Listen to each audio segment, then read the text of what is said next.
Hello everyone, আমি নীলাঞ্জনা। আমার নতুন ব্লগে আপনাদের সবাইকে অনেক অনেক স্বাগত। আজ বাড়ি ফিরতেই বৃষ্টিতে পুরো ভিজে গিয়েছিলাম। বাড়ি ফিরেই ফ্রেশ হয়ে সোজা চলে গিয়েছি রান্নাঘরে। ডালটা আগের দিনে সেদ্ধ করাই ছিল, খালি একটু টক ডাল বানাবো।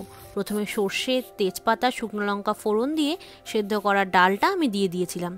এরপর ওর মধ্যে সামান্য চিনি দিয়ে ওটাকে ফুটিয়ে নামিয়ে নেব। আজকে যেই পরিমাণে বৃষ্টি হলো তাতে এই এক সপ্তাহ গরম হয়তো একটু হলেও কাটবে। আজ দুজনেই পুরো কাকভেজা হয়ে বাড়িতে ফিরেছি, তাই ঝপাঝপ করে ডালটা বানিয়ে অন্যদিকে মাংসটাও বসিয়ে দেব।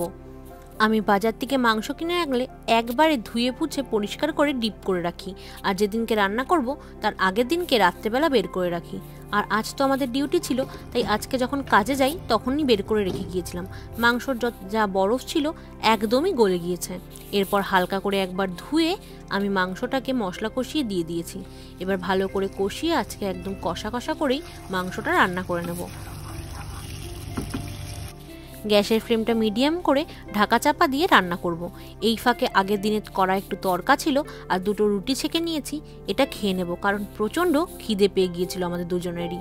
খাওয়ার পর মাংসটায় অল্প পরিমাণে জল দিয়ে দিয়েছিলাম আগে থেকে ভেজে রাখা আলু।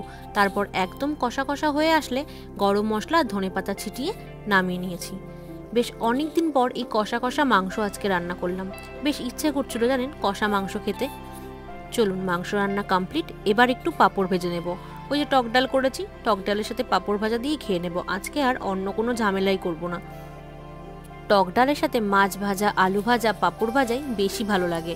আর আমার কাছে এখন ধৈর্য নেই মাছ বের করে আবার ভাজার আর আলু কেটে সেটাকে ভাজার, তাই পাঁপড়টাই আমার কাছে বেস্ট অপশান।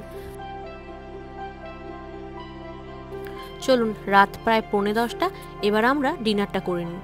ওই টক ডাল, পাঁপড় ভাজা আর মাংস দিয়েই ডিনারটাকে কমপ্লিট করব আমরা, কারণ আগেই তো তরকা রুটি খেয়ে নিয়েছি, সেরম খিদে দুজনের কারোরই নেই।